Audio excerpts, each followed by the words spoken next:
Hey guys, welcome back to our channel Padaharanala Telugu Ammayi. ఈరోజు మన వీడియోలో కోడిగుడ్డు ములక్కాడ ఇగురు కూర చేసుకోవడం నేర్చుకుందాం. ఈ రెసిపీ కోసం మనకి 6 eggs, 4 tomatoes అండ్ 6 ఆనియన్స్ కావాలి. ఈ మెజర్మెంట్స్తో ఈ రెసిపీ 4 to 5 members వరకు ఈజీగా సరిపోతుందండి. ఈ కర్రీ అదే కాదు, ఇంకా ఏ రెసిపీ అయినా సరే ఎగ్తో చేసుకునేటప్పుడు మనం ఎన్ని ఎగ్స్ అయితే తీసుకుంటామో దానికన్నా ఒక ఆనియన్ ఎక్స్ట్రా వేసుకోవాలి. ఆనియన్స్ మెజర్మెంట్ అప్పుడు పర్ఫెక్ట్గా కుదురుతుంది. ఎగ్ బాగా బాయిల్ అవ్వడానికి కూడా ఒక మంచి టిప్ చెప్తాను. నార్మల్గా ఫస్ట్ వాటర్ పెట్టేసుకుని మనం బాయిల్ చేసుకోవడానికి తగిన నీళ్ళు స్టవ్ మీద అవి రోలింగ్ బాయిల్ వచ్చేటప్పుడు వేసి ఒక 10 minutes, ఎగ్జాక్ట్లీ 10 minutes మనం మీడియం ఫ్లేమ్ మీద అయితే కుక్ చేసుకున్నట్టయితే మూత పెట్టకుండా సాల్ట్ వేసుకుని పర్ఫెక్ట్గా హోటల్ బఫే బ్రేక్ఫాస్ట్లో తినేటట్టు వస్తాయి మనకి. ఇది కూడా one of the best tip. And ఈ కర్రీ వచ్చేసి మన గోదావరి జిల్లాలో బాగా ఫేమస్ అండి. ఇందులో అయితే ఎండ్రాయిలు అవి కూడా వేసుకుని వండుకుంటారు చాలామంది. చాలా ఫేమస్ అది. ఓల్డెన్ టైమ్స్లో ఎక్కువ మంది ఇంట్లో ఉన్నప్పుడు కలుపు కూరలు అని చెప్పి చేసుకునేవాళ్ళు, మా నాన్నమ్మ వాళ్ళు అలాగా. మేమైతే ఇప్పుడు అవేమీ తినము. సో నేను ఓన్లీ ఎగ్ అండ్ ములక్కాడ యూస్ చేస్తున్నాను. కానీ ఈ రెసిపీ కూడా చాలా టేస్టీగా ఉంటుంది. ఇది మెయిన్ వచ్చేసి ఏంటంటే మనకి అక్కడ డెలికసీస్ ఇగురు కూర, పులుసు కూర రెండు ఉంటాయి. కానీ ఈ రెండింటికి డిఫరెన్స్ మనకి తెలియదు. ఎందుకు అంటే ఇగురు కూర అనేది కారంగా ఉంటుంది, పులుసు కూర అనేది కొంచెం పులుపుతో పాటు ఇంకా స్వీట్ కూడా యాడ్ అవుతుంది. ఇగురు కూర ఏంటంటే పులుపుతో పాటు కారం తెలుస్తుంది. సో ఈ రెండు డిఫరెన్స్. అండ్ కన్సిస్టెన్సీ కూడా ఇగురు కూర అంటే కొంచెం గుజ్జుగా ఉంటుంది, గ్రేవీ బాగా వస్తుంది. అండ్ పులుసు కూర అంటే కొంచెం వాటరీగా సూపీగా ఉంటుంది. సో ఈ రెండు కూడా మనం ఎప్పుడు బోర్ కొట్టని రెసిపీస్ అన్నమాట. క్లిప్లో చూపించిన విధంగా మనం వెజిటేబుల్స్ అన్నీ తీసుకుని వాష్ చేసేసుకొని నీట్గా ఆనియన్స్ని చిన్న చిన్న పీసెస్లా కట్ చేసుకోవాలి, చాప్ చేసుకోవాలి. అండ్ ఆయిల్ కూడా తక్కువ వేసి ఫ్రై చేస్తే ఆనియన్ సరిగ్గా వేగవు. సో ఇలాంటి రెసిపీస్లో కొంచెం ఆయిల్ ఒక 3 to 4 spoons ఆయిల్ వేసుకుంటేనే బెస్ట్. అట్లీస్ట్ 3 spoons అన్నా వేసుకుంటే ఆనియన్స్ బాగా ఫ్రై అయ్యి మనకి మంచి టేస్ట్ వస్తుంది.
క్లిప్లో చూపించిన విధంగా లేత ములక్కాడలు తీసుకోవాలి. ఇవి అన్నీ ఇలాగ ఎసులు తీసేసుకొని నీట్గా క్లీన్ చేసి పెట్టుకోవాలి.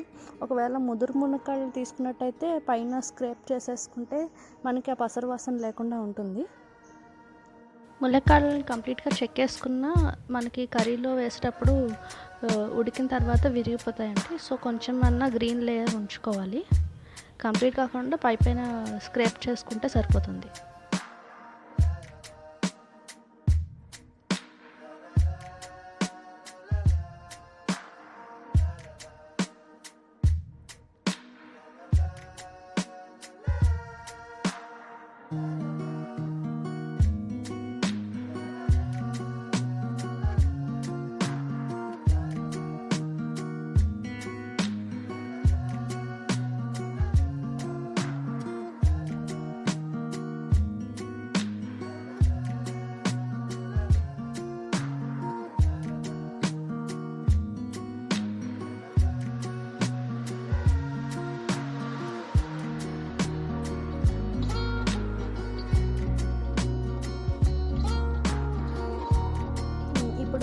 కడాయి తీసుకుని అందులో 3 స్పూన్స్ ఆయిల్ వేసుకుని అది బాగా హీట్ అయ్యాక మనం ముందుగా తరిగి పెట్టుకున్న ఆనియన్స్ ఫ్రై చేసేసుకోవాలి.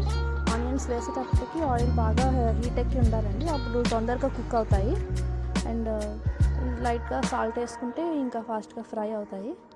ఆనియన్స్ కుక్ చేయడానికే టైం పడుతుంది, లేదంటే మిగతా టైం అంతా రెసిపీ ఇది మనం మూత పెట్టి లో ఫ్లేమ్ మీద కుక్ చేసేసుకోవచ్చు ములక్కాడలు ఉడికేదాకా. సో కొంచెం పసుపు వేసుకుని బాగా కలుపుకుని ఫ్రై చేసి మూత పెట్టేయాలి.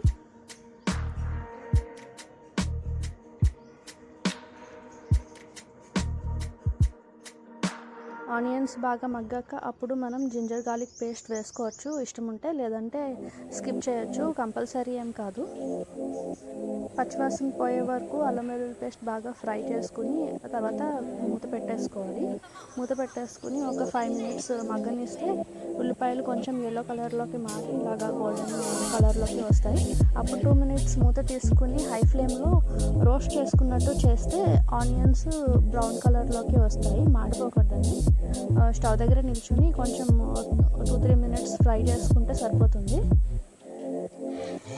ఈలోగా మనం టొమాటోస్ని కూడా చాప్ చేసేసుకుని చిన్న చిన్న పీసెస్ లాగా పక్కన రెడీ చేసుకుని పెట్టేసుకుంటే ఒకసారి మూత తీసుకుని కర్రీ ఎంతవరకు ఉడికి తీసుకుని మిక్స్ చేసుకుని వెంటనే టొమాటోస్ యాడ్ చేసుకోవచ్చు. టొమాటోస్ కూడా బాగా మెత్తగా ఉడికిన తర్వాత అప్పుడు మనం డ్రమ్స్టిక్స్ యాడ్ చేసుకోవాలి. డ్రమ్స్టిక్స్ యాడ్ చేసుకున్న తర్వాత 5 minutes మూత పెట్టి మగ్గనిచ్చి మిక్స్ చేసేసుకుని ఆ తర్వాత కారం వేయాలి. కారం ఒకటేసారి వేసుకోవడం బెస్ట్, ఎందుకంటే కొంచెం మళ్ళీ వేసుకునేటట్టయితే ఎక్కువ తక్కువ అవడం జరుగుతుంది. ఏ కర్రీకైనా సరే మనం యూజువల్గా 1.5 నుంచి 2 స్పూన్స్ వరకు వేసుకుంటాం మనం కారం మసాలా బట్టి. మినిమం 1.5 స్పూన్ అయితే కంపల్సరీ వేసుకోవాలి. కారంతో పాటు సాల్ట్ కూడా యాడ్ చేసేసుకుంటే మిక్స్ చేసుకుంటే మగ్గిన తర్వాత మనం టేస్ట్ చేస్తే మనకు అర్థమవుతుంది. అప్పుడు వాటర్ పోసుకుని కన్సిస్టెన్సీ బట్టి అడ్జస్ట్ చేసుకోవచ్చు. ఈ కర్రీస్లో మెయిన్ ఇంపార్టెంట్ థింగ్ ఏంటి అంటే ఉప్పు కారం పులుపు అన్నీ కరెక్ట్ పోర్షన్లో సరిపోవడము. సో అది అచీవ్ చేస్తే మన కర్రీ చాలా బాగా కుదురుతుంది. బాయిలింగ్ టైం వచ్చేసి 10 to 15 minutes వరకు బాయిల్ చేసుకోవచ్చు. తర్వాత మనకి ఉన్న వాటర్ బట్టి మనం ఎగరబెట్టుకోవడమో లేదంటే కొంచెం గ్రేవీ లాగా ఉంచుకోవడమో చేసుకోవచ్చు, మన ఇష్టం అది.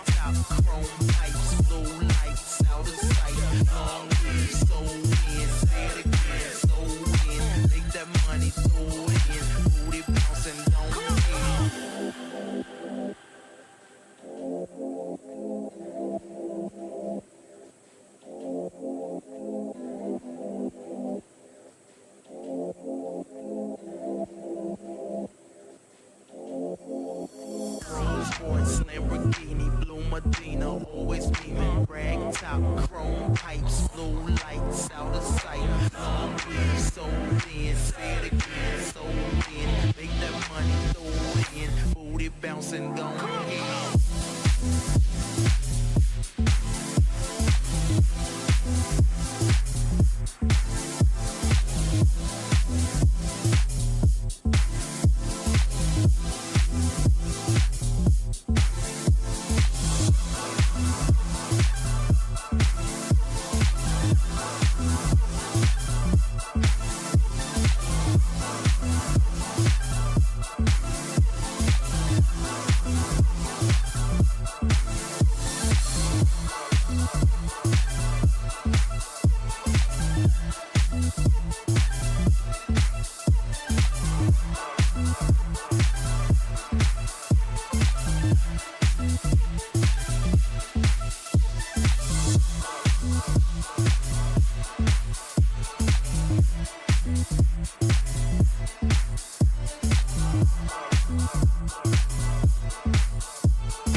you found the one, you should never give her up.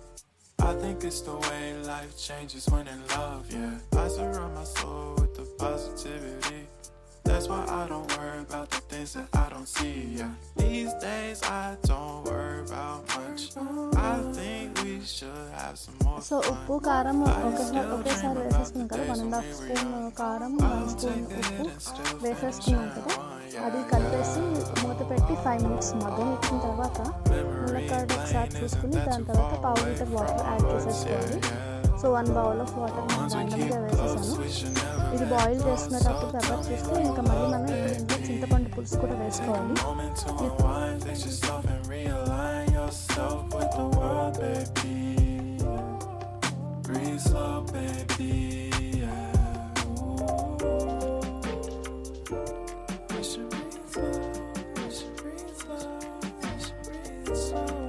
పులుసు కూరలు ఏంటంటే మెయిన్ పిల్లలు బాగా ఇష్టంగా తింటారండి.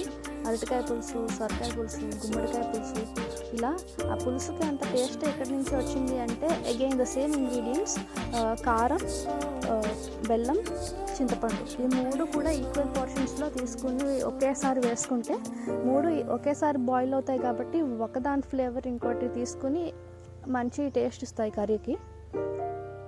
ఈ ములక్కాడలు ఉడికేలోగా మనం ఎగ్స్ కూడా ఒలిచేసుకుని పెట్టేసుకుందాము. సో చింతపండు పులుసు పోసిన తర్వాత ఉడికించేసుకున్న తర్వాత ఇంకా కర్రీలో అన్నీ సరిపోయినాయి, ఇంకేం యాడ్ చేయక్కర్లేదు అన్నప్పుడు కొంచెం వాటర్ ఎక్స్ట్రాగా ఉంచుకుని ఈ ఎగ్స్కి ఘాట్లు పెట్టుకుని వేసేసుకుంటే మనం ఒక 3 మినిట్స్ అలాగా మూత పెట్టేసి ఉంచితే కర్రీ రెడీ అయిపోతుంది. కొత్తిమీర వేసుకుని గార్నిష్ చేసుకుని సర్వ్ చేసుకోవచ్చు. Okay friends, thank you so much for watching this video.